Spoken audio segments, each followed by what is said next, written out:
അനുഗ്രഹിക്കപ്പെട്ട നല്ല സമയത്തിനായി ഞാൻ ദൈവത്തെ സ്തുതിക്കുന്നു, സ്തോത്രം ചെയ്യുന്നു. ദൈവവചനം ശ്രവിച്ചുകൊണ്ടിരിക്കുന്ന എല്ലാ ദൈവമക്കൾക്കും വീണ്ടും വരാമെന്ന് അരുളി ചെയ്തവനായ കർത്താവായ യേശു ക്രിസ്തുവിൻ്റെ ധന്യനാമത്തിൽ ഞാൻ എൻ്റെ സ്നേഹവന്ദനം അറിയിക്കുന്നു. ഇന്നത്തെ അല്പസമയത്തെ ചിന്തയ്ക്കായി 86 സങ്കീർത്തനം 13 വാക്യം നമുക്ക് വായിക്കാം. എന്നോടുള്ള നിൻ്റെ ദയ വലിയതല്ലോ, നീ എൻ്റെ പ്രാണനെ അധമ പാതാളത്തിൽ നിന്ന് രക്ഷിച്ചിരിക്കുന്നു. അനുഗ്രഹിക്കപ്പെട്ട ഒരു വേദവാക്യമാണ് നാം കേട്ടത്.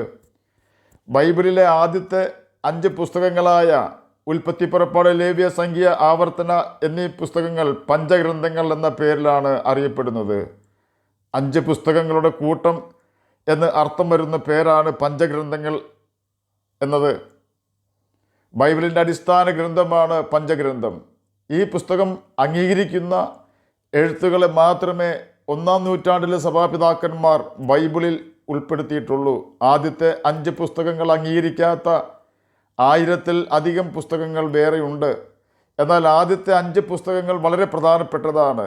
ആ പുസ്തകങ്ങളെ ന്യായപ്രമാണ പുസ്തകം എന്നും വിളിക്കുന്നു. മനുഷ്യൻ അനുസരിക്കേണ്ട കാര്യങ്ങളാണ് ആ പുസ്തകങ്ങളിൽ എഴുതിയിരിക്കുന്നത്. ദൈവമാണ് മോശയ്ക്ക് ന്യായപ്രമാണം കൊടുത്തത്. അതുകൊണ്ടാണ് ആ പുസ്തകങ്ങൾ വിലയുള്ളതായി തീർന്നത്.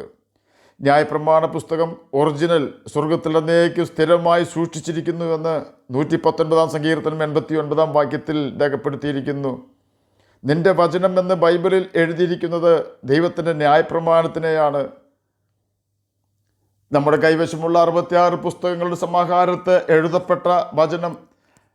എഴുതപ്പെട്ട ദൈവവചനം അഥവാ റിട്ടൺ വേർഡ് ഓഫ് ഗോഡ് എന്നും ലോഗോസ് എന്നുമാണ് വിളിക്കുന്നത്. എന്നാൽ വെളിപ്പാട് പുസ്തകം 19-ാം അധ്യായം 13-ാം വാക്യത്തിൽ അവന് ദൈവവചനം എന്ന് പേർ എന്നത് ലിവിങ് വേർഡ് ഓഫ് ഗോഡാണ്, അഥവാ കർത്താവായ യേശു ക്രിസ്തുവാണത്.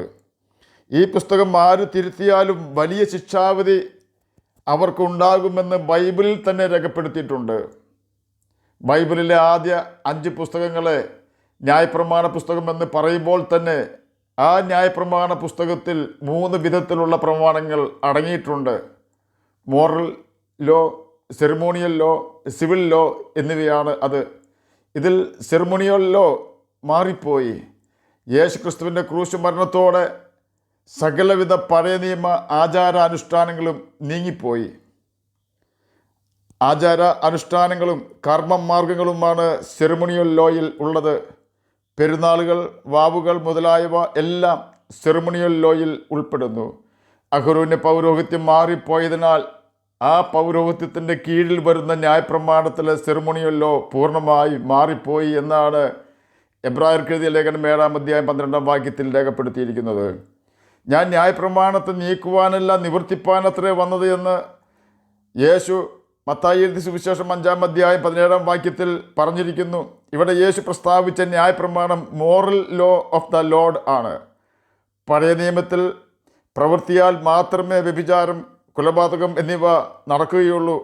എന്നാൽ യേശു പഠിപ്പിച്ചത് മോശമായ ചിന്തയാൽ സ്ത്രീയെ നോക്കുന്നവൻ അവളോട് വ്യഭിചാരം ചെയ്തു എന്നും സഹോദരനെ മൂട എന്ന് വിളിച്ചാൽ അഗ്നി നരകത്തിന് യോഗ്യനാകും എന്നുമാണ്. ന്യായപ്രമാണത്തിലെ മറ്റൊരു നിയമം സിവിൽ ലോ ആണ്. അത് നമുക്കുള്ളതല്ല, യഹൂദന്മാർക്ക് മാത്രം ഉള്ളതാണ്. ഇന്ത്യ ഗവൺമെൻറ്റിൻ്റെ നിയമങ്ങൾ അമേരിക്കക്കാർക്ക് ബാധകമല്ലാത്തതുപോലെ ഇസ്രയേലിൻ്റെ നിയമങ്ങൾ നമുക്ക് ബാധകമല്ല. എന്നാൽ ന്യായപ്രമാണത്തിലെ മോറൽ ലോ അഥവാ സാൻമാർഗിക നിയമങ്ങൾ ഭൂമിയിലെ സകല മനുഷ്യർക്കും ബാധകമാണ്.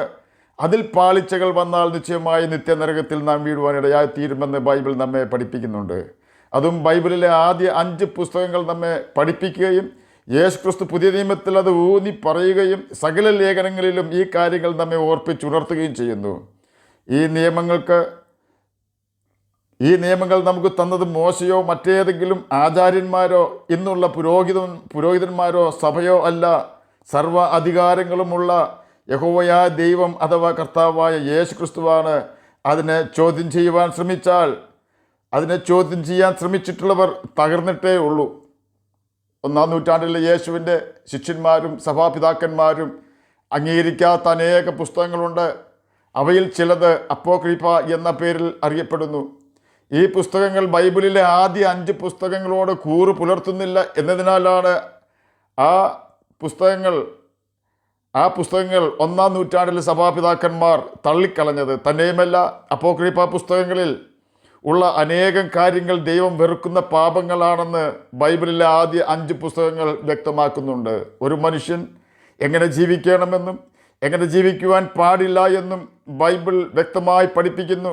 നമുക്ക് ഇഷ്ടമുണ്ടെങ്കിൽ അത് സ്വീകരിക്കാം എന്നല്ല, നിശ്ചയമായി നാം അത് അനുസരിച്ചേ ഒക്കൂ എന്നാണ് ദൈവം കൽപ്പിക്കുന്നത്. കാരണം നമുക്ക് ശ്വസിക്കുവാൻ സൗജന്യമായി ഓക്സിജനും ശ്വാസകോശത്തിലേക്ക് ഓക്സിജൻ സ്വീകരിക്കുവാൻ തക്കവണ്ണം അവൻ്റെ ദൈവത്തിൻ്റെ ആത്മാവിനെയും തന്ന് സർവ്വനന്മകളാലും നമ്മെ അനുഗ്രഹിച്ചവനായ ദൈവത്തിൻ്റെ കൽപ്പന നാം അനുസരിക്കണം. ദൈവത്തിൻ്റെ ന്യായപ്രമാണം ചെറിയ പ്രായം മുതൽ പഠിക്കുകയും അനുസരിക്കുകയും ദൈവത്തിന് വേണ്ടി ജീവിക്കുകയും ദൈവത്തെ ഭയപ്പെടുകയും ചെയ്തിരുന്ന ഒരു വ്യക്തിയായിരുന്നു ദാവീദ്. തൻ്റെ അപ്പൻ്റെ ആടുകളെ മേയ്ക്കുന്ന ജോലിയായിരുന്നു തനിക്ക്. ആടിന് തീറ്റുന്ന സ്ഥലത്ത് പോലും കിന്നരം ഉപയോഗിച്ച് ദൈവത്തെ പാടി സ്തുതിക്കുന്നവനും ദൈവത്തിൻ്റെ പ്രിയ മകനുമായിരുന്നു ദാവീദ്. ദൈവം അവനെ തള്ളയാടുകളെ മേയ്ക്കുന്ന ജോലിയിൽ നിന്നും ഉയർത്തി. ആ കാലത്ത് ഇസ്രയേലിൻ്റെ രാജാവായിരുന്ന ശൗലിനെ നീക്കി ഇസ്രയേലിൻ്റെ രാജാവാക്കി തീർത്തു. ഇസ്രയേലിൻ്റെ രാജാവാക്കുവാൻ ദൈവം അവനിൽ കണ്ട ഒരേ ഒരു യോഗ്യത, ദൈവത്തിൻ്റെ ഇഷ്ടമെല്ലാം അവൻ ചെയ്യും എന്നതായിരുന്നു. അതുകൊണ്ട് തന്നെ അവനെ ദൈവത്തിന് ബോധിച്ചു. ഇസ്രയേലിന് രാജാവാക്കി അവനെ ഉയർത്തി. അവൻ്റെ മുൻവാശക്കാരനായ ശൗൽ അതിനെ എതിർത്തെങ്കിലും യഹോവയാൽ അവൻ രാജാവാകുവാൻ തിരഞ്ഞെടുക്കപ്പെട്ടവനാകയാൽ അവനെ തോൽപ്പിക്കുവാൻ ആർക്കും കഴിഞ്ഞില്ല. ദാവീദിനോട് യുദ്ധം ചെയ്തവർ ഗിൽബോവ പർവ്വതത്തിലും വനത്തിലും കയറിലും അവസാനിച്ചു. അവരെ ആരെയും ദാവീദ് ഉപദ്രവിക്കുകയോ കൊല്ലുകയോ ചെയ്തില്ല. ദാവീദിൻ്റെ ശത്രുക്കൾ അവരുടെ അനുസരണക്കേടിനാൽ, അവരുടെ ദൈവത്തോടുള്ള അനുസരണക്കേടിനാൽ അവർ തന്നെ മരണം വരിച്ചു. അങ്ങനെ ദാവീദിൻ്റെ സിംഹാസനം സ്ഥിരമായി. സാഹചര്യങ്ങളെല്ലാം തനിക്ക് അനുകൂലമായി. ദാവീദ് ഇസ്രയേൽ രാജാവായി വാണുകൊണ്ടിരിക്കുമ്പോൾ ദാവീദിൻ്റെ പ്രധാനമന്ത്രിയായിരുന്ന അഹിതോഫലിൻ്റെ മകനായ ഏലിയാമിൻ്റെ മകളും ഊരിയാവിൻ്റെ ഭാര്യയുമായിരുന്ന ബത്ശേബയെ ഭാര്യയായി എടുത്ത് വ്യഭിചാരം ചെയ്യുകയും ബത്ശേബയുടെ ഭർത്താവായ ഊരിയാവിനെ വാൾ കൊണ്ട് കൊല്ലിക്കുകയും ചെയ്തു. അന്യപുരുഷൻ്റെ ഭാര്യയെ സ്വന്തം ഭാര്യയായി സ്വീകരിച്ചാൽ ദൈവത്തിൻ്റെ ന്യായപ്രമാണം അനുസരിച്ച് 2 പേരെയും കല്ലെറിഞ്ഞു കൊന്നുകളയണം. രാജാവും ബത്ശേബയും വയലിൽ വെച്ചാണ് ഒന്നിക്കുന്നതെങ്കിൽ ദാവീദിനെ മാത്രം കൊന്നുകളഞ്ഞാൽ മതിയായിരുന്നു. കാരണം വയലിൽ വെച്ച് പ്രശ്നമുണ്ടാകുമ്പോൾ ബത്ശേബ നിലവിളിച്ചാലും അവളെ രക്ഷിക്കുവാൻ ആരും ഉണ്ടാവുകയില്ല. അതിനാലാണ് അവളെ കൊല്ലാതെ വിടണമെന്ന് ന്യായപ്രമാണം കൽപ്പിക്കുന്നത്. എന്നാൽ ബത്ശേബ രാജാവിൻ്റെ കൊട്ടാരത്തിൽ വിളിച്ച് വരുത്തപ്പെട്ടവളാണ്. അവൾക്ക് വേണമെങ്കിൽ രക്ഷപ്പെടുവാൻ കഴിയുമായിരുന്നു. ആകയാൽ ആ കുറ്റത്തിൽ അവളും പങ്കാളിയാണെന്ന് പറഞ്ഞാൽ തെറ്റില്ല. എന്നാൽ അവൾ ഇസ്രയേൽക്കാരത്തി അല്ലാത്തതിനാൽ അവൾക്ക് ന്യായപ്രമാണം ബാധകമല്ലായിരിക്കാം, അത് നമുക്കറിയില്ല. എന്നാൽ ദാവീദ് നിശ്ചയമായും വ്യഭിചരിച്ചു. അവൻ കല്ലെറിഞ്ഞ് കൊല്ലപ്പെടേണ്ടവനാണ്. അതുപോലെ തന്നെ ഊരിയാവിന് വാൾ കൊണ്ട് കൊല്ലിച്ചു. ആ വകയിലും അവൻ കൊല്ലപ്പെടേണ്ടവനാണ്. ഈ 2 പാപങ്ങൾക്കും ഇസ്രയേലിൽ യാഗമില്ല. ആ യാഥാർത്ഥ്യം നാം മറന്നു പോകരുത്. അല്പം ശിക്ഷയെല്ലാം ദൈവത്തിൽ നിന്നും ലഭിച്ചെങ്കിലും ദൈവം അവനോട് കരുണ കാണിച്ച് മരണത്തിൽ നിന്നും അവനെ രക്ഷിച്ചു. അന്ന് അവൻ്റെ പാപത്തിന് ദൈവം അവനെ കൊന്നുകളഞ്ഞിരുന്നെങ്കിൽ അവൻ നിത്യ നരകത്തിന് യോഗ്യനായി തീരുമായിരുന്നു. 86-ാം സങ്കീർത്തനം 13-ാം വാക്യത്തിൽ ദാവീദ് പറയുകയാണ്, ദൈവമേ, എന്നോടുള്ള നിന്റെ ദയ വലിയതല്ലോ, നീ എൻ്റെ പ്രാണനെ അധമപാതാളത്തിൽ നിന്ന് രക്ഷിച്ചിരിക്കുന്നു. അധമപാതാളം എന്നതിന് ഇംഗ്ലീഷ് ബൈബിളിൽ എഴുതിയിരിക്കുന്നത് ലോവസ്റ്റ് ഹെൽ എന്നാണ്. നമ്മുടെ കർത്താവായ യേശു ക്രിസ്തു ലോവസ്റ്റ് ഹെല്ലിന് പറഞ്ഞിരിക്കുന്നത് ഏറ്റവും പുറത്തുള്ള ഇരുട്ട് എന്നാണ്. ഇത് നരകത്തിൽ ഏറ്റവും പുറത്തുള്ള ഇരുട്ടാണോ എന്ന് നമുക്കറിയില്ല. എങ്കിലും നരകം എന്നത് വേദനാജനകം തന്നെയാണ്. ദാവീദ് പറയുകയാണ്, ദൈവത്തിൻ്റെ മഹാദയയാൽ എൻ്റെ ആത്മാവിന് ദൈവം നരകത്തിൻ്റെ ഏറ്റവും അടിയിൽ നിന്നും രക്ഷിച്ചിരിക്കുന്നു എന്ന്. നാം ദാവീദിനെ രക്ഷിച്ച കാര്യമാണ് ഇതുവരെ കേട്ടുകൊണ്ടിരുന്നത്. അതേ ദൈവം നിത്യനരകത്തിൽ നിന്നും നമ്മെ രക്ഷിക്കുവാൻ എന്ത് ചെയ്തു എന്ന് അല്പമായി ചിന്തിക്കുവാൻ ഞാൻ കർത്താവിൽ ശരണപ്പെടുന്നു. പശുത്തൊട്ടി മുതൽ കാൽവരി ക്രൂശ് വരെയുള്ള യേശുവിൻ്റെ ജീവിതം കഷ്ടതയും നിന്ദയും പ്രതികൂലങ്ങളും നിറഞ്ഞതായിരുന്നു. കന്യകയിൽ നിന്നും അവൻ ജനിച്ചു. അതുപോലെ ഭൂമിയിൽ ആരും ജനിച്ചിട്ടില്ല. 30 വയസ്സിൽ തൻ്റെ പരസ്യ ശുശ്രൂഷ തുടങ്ങിയത് മുതൽ കാൽവരി ക്രൂശിൽ അവൻ തകർക്കപ്പെടുന്നത് വരെ വലിയ അത്ഭുതങ്ങളും അടയാളങ്ങളും ചെയ്തു. അവൻ ചെയ്ത അത്രയും അത്ഭുതങ്ങൾ അടയാളങ്ങൾ ഭൂമിയിൽ ആരും ചെയ്തിട്ടില്ല. മറ്റാരും ചെയ്തിട്ടില്ലാത്ത പ്രവൃത്തികളെ ഞാൻ ചെയ്തിട്ടില്ല എങ്കിൽ അവർക്ക് പാപമില്ലായിരുന്നു എന്ന് യേശു തന്നെ പ്രസ്താവിച്ചിട്ടുണ്ട്. ജനങ്ങളുടെ ഇടയിൽ വലിയ സ്വാധീനമായിരുന്നു യേശുവിന്. അത്ര സ്വാധീനം മറ്റൊരു നേതാവിനും ഉണ്ടായിട്ടില്ല. അവൻ സഹിച്ച നിന്ന ഇന്നുവരെയും ആരും സഹിച്ചിട്ടില്ല. അവൻ സഹിച്ച അപമാനം ഇന്നുവരെയും ആരും അനുഭവിച്ചിട്ടില്ല. അവൻ ഏറ്റിട്ടുള്ള തുപ്പൽ ആരും ഏറ്റിട്ടില്ല. അവനെപ്പോലെ ഇന്നുവരെ ആരും മറ്റുള്ളവരാൽ കൈവിടപ്പെട്ടിട്ടില്ല. യേശുവിനെ പോലെ വ്യസനപാത്രമായി തീർന്നവൻ മറ്റാരുമില്ല.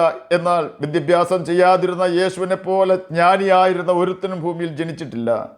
ഒരു പുസ്തകം പോലും യേശു എഴുതിയിട്ടില്ല. എന്നാൽ അവനെക്കുറിച്ചുള്ള പുസ്തകങ്ങൾ പോലെ ആരെക്കുറിച്ചും ഭൂമിയിൽ ഇത്രയധികം പുസ്തകങ്ങൾ എഴുതിയിട്ടില്ല. അവനൊരു പാട്ടും എഴുതിയിട്ടില്ല. എന്നാൽ അവനെക്കുറിച്ചുള്ള പാട്ടുകൾ ഭൂമി മുഴുവൻ നിറഞ്ഞിരിക്കുകയാണ്. അവൻ വിദ്യാഭ്യാസം ചെയ്തിട്ടില്ല എങ്കിലും അവനെ നല്ല ഗുരു എന്നാണ് വിളിച്ചിരുന്നത്. കാരണം എല്ലാ അധ്യാപകന്മാരും സമർത്ഥരായ കുട്ടികളെ പഠിപ്പിച്ച് തങ്ങളുടെ കഴിവ് കൊണ്ട് കുട്ടി സമർത്ഥനായി തീർന്നു എന്ന് പറയുവാൻ സമർത്ഥന്മാരെ മാത്രം സ്വീകരിക്കുമ്പോൾ യേശു അല്പം പോലും കഴിവില്ലാത്തവരെ പഠിപ്പിച്ച് ശ്രേഷ്ഠരാക്കി തീർത്തിരിക്കുന്നു. ഗ്രഹിക്കുവാൻ കഴിവില്ലാത്തവരെ ഒഴിവാക്കി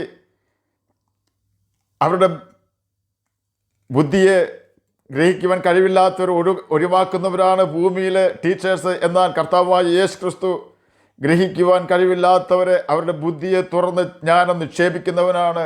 കാൽവരി ക്രൂശിൽ അവൻ അനുഭവിച്ച വേദനയും നിന്നയും പറഞ്ഞറിയിക്കുവാൻ ആർക്കും സാധ്യമല്ല. ഗത്സമന മുതൽ കാൽവരി ക്രൂശ് വരെ അവൻ പിച്ചി ചീന്തപ്പെട്ടു. എന്തിനു വേണ്ടിയാണ് അതെന്ന് ചോദിച്ചാൽ യേശു പറയും, നിനക്ക് വേണ്ടിയാണ്, എനിക്ക് വേണ്ടിയാണ് എന്ന്.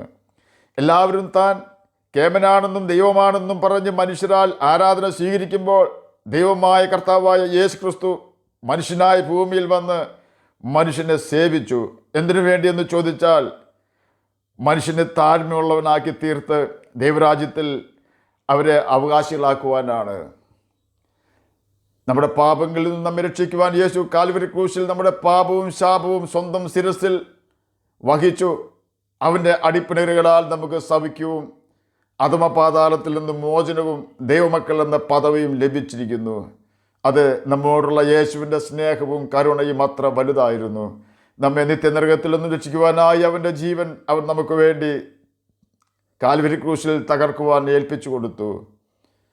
ആകയാൽ ആ യേശുവിൻ്റെ വചനമായ ബൈബിൾ നമുക്ക് മുടങ്ങാതെ വായിക്കുകയും ബൈബിളിലെ കൽപ്പനകൾ അനുസരിക്കുകയും ചെയ്തുകൊണ്ട് നമുക്ക് നിത്യജീവനാവകാശികളായി തീരാം. അതിന് കർത്താവ് നമ്മെ സഹായിക്കട്ടെ എന്ന് പ്രാർത്ഥിച്ചുകൊണ്ട് ഞാൻ എൻ്റെ വാക്കുകളിൽ നിന്ന് വിരമിക്കുന്നു. നമുക്ക് പ്രാർത്ഥിക്കാം.